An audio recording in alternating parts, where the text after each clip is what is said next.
আলহামদুলিল্লাহ 2 বস্তা ঈদ বাজার চলে আসছে, আর সাথে 8টা মোরগ এবং হচ্ছে 10 কেজির মতো মাংসও কিন্তু আসছে, গরুর মাংস। সেটা হচ্ছে আরও 4-5 দিন আগে চলে আসছিল, গরু জবাই দেওয়া হয়েছিল। হ্যাঁ, তো সেগুলো আমি গুছিয়ে ফ্রিজে রেখে দিয়েছি।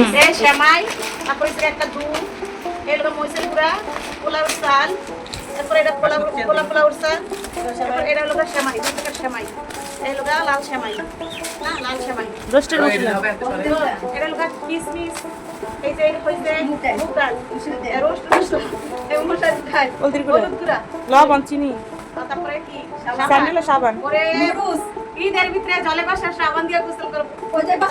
নুডলস দেখাও, বিরিয়ানি মশলা দেখাও। আচ্ছা যাই হোক, বিরিয়ানি মশলা والله আচ্ছা রোস্টের মশলা আর ইয়ার মশলা, বিরিয়ানি মশলা সাবান তেলের মতো বলছি আমি বার আচ্ছা বার এটা দিয়ে থালা বাড়ি ধুন দেবো, এটা শেফালেন্টের কামের, আর এটা হলো পেঁয়াজ, হ্যাঁ পেঁয়াজ এই শসা এটা না ভাই, তারপরে এটা হলো চিনি, এটা লবণ এটা লবণ ওই জন্য মক্কা দেখাও আটা এই চালটা আরেকটা আছে ফ্রেশ, তাহলে আচ্ছা মক্কা দেখাও এই চালগুলো 3 পদে দিছে কে নাই 3 কেজি চাল আছে মক্কা ফ্রি দিছে এটা লাগবে না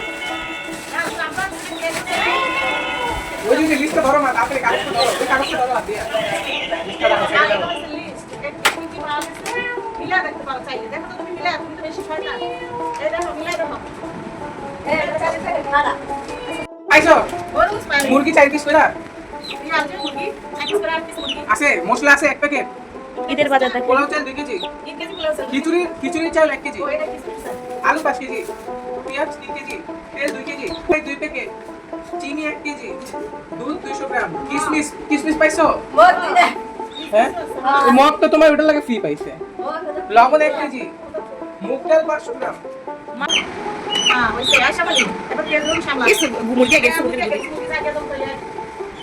ফালিকে বললাম তুই মোরগ জবাই করে নিয়ে আয় নিচে থেকে। আর এই তো বাজারগুলো এখন গুছিয়ে রাখলাম, ও হচ্ছে চলেও আসছে, তার আগে আমি হচ্ছে অনেক কিছু গুছিয়ে রাখছি, এখনও গুছাইতেছি। তো আমাদের হচ্ছে 2টা নাম ছিল, যার কারণে আমরা 2 বস্তা পাইছি, আর মাংস ওরকমই ডাবল পাইছি।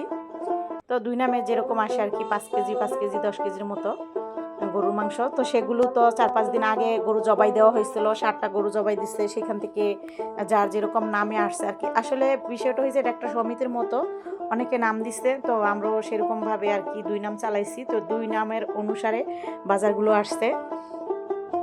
তো এখন হচ্ছে এই যে এই হলুদ মরিচের যে ডিব্বাগুলো দেখতেছেন, এগুলোও কিন্তু সাথে আসছে, আপনারা দেখছেন। আমি এখানটাতে একটু সাজায় রাখতেছি। আমার আসলে রেখে মানে যেখানে আমি চুলাটা এটার উপরে তো আমি সব মশলাপাতি রাখি, সেখানে জায়গা নাই, এক্সট্রাগুলো আমি এখানে রাখি, মানে এটাতে আমি এক্সট্রা বাজার এক্সট্রা যেগুলো সেগুলো রাখি, আর অন্যগুলো আমি 2 পাশে আমার অনেক টাক দেওয়া আছে, সেইখানে আমি রাখি। যাই হোক, যারা আমার পাকের ঘরটা খেয়াল করে দেখেন তারা বুঝতে পারেন। আর এই যে মাংসগুলো হচ্ছে আরও আগের ভিডিও, আমি আপনাদের এক ঝলক দেখিয়ে দিচ্ছি। মানে 2 নামের গরুর গোশ আসছে, তো এই যে এরকমভাবে আসছিল, তো আমি গুছিয়ে রেখে দিয়েছিলাম আরও আগেই সেগুলো 4-5 দিন আগে। আর এই তো পেঁয়াজগুলো বেশি ভালো পড়ে না, পেঁয়াজগুলো হচ্ছে আগের আমাদের কিনেও আছে, আবার এখন আসছে 2 পোটলা। তো সেগুলো শেফালি হচ্ছে সিলে মানে একটু পচা টাইপের পড়ছে, তো হচ্ছে এই মানে সিকলা যে ময়লা টয়লা আছে সেগুলো এমনি সিলে তারপর হচ্ছে এইভাবে রাখতেছে, একদমই পেঁয়াজগুলো ভাজে পড়ে।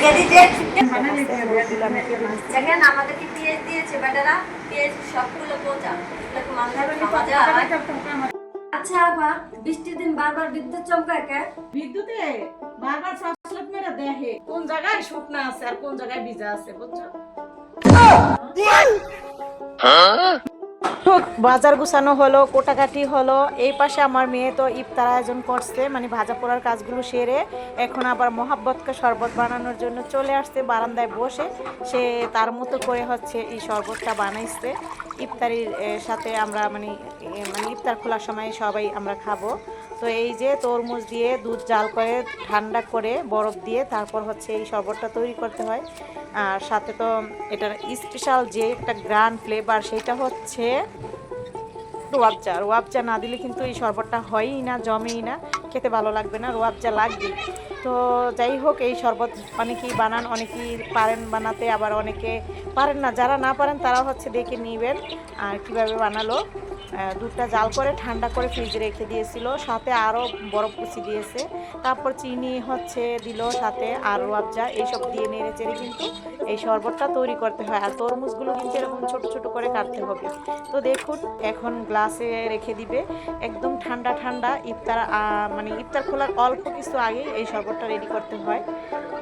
তো হয়ে গেছে শরবত বানানো, সবাই আমরা বসে ইফতার করব। তো যারা ভিডিওটা দেখতেছেন আপনারা শেষ পর্যন্ত দেখতে থাকুন, ইনশাল্লাহ ভিডিওটি আপনাদের কাছে ভালো লাগবে এবং হচ্ছে শেফালির মজার মজার কথাও এখানে আছে। ভিডিওটা দেখতেছেন শেষ পর্যন্ত দেখুন, শেফালি কত মজা করে আমার সাথে কথা বলে। আমরা হচ্ছে পেজের জন্য ভিডিও বানাই, সেই ভিডিওগুলোও কিন্তু এই কাজের ফাঁকে ফাঁকে তৈরি করি। তো সেগুলো হচ্ছে আপনাদের মাঝে তুলে ধরলাম। এখানে শেফালির জন্য হচ্ছে আমি বাজার রেখে দিয়েছি ওকে দেওয়ার জন্য। আবার অনেক চিন্তা করে একটা জিনিস দেখলাম। কি দেখছস?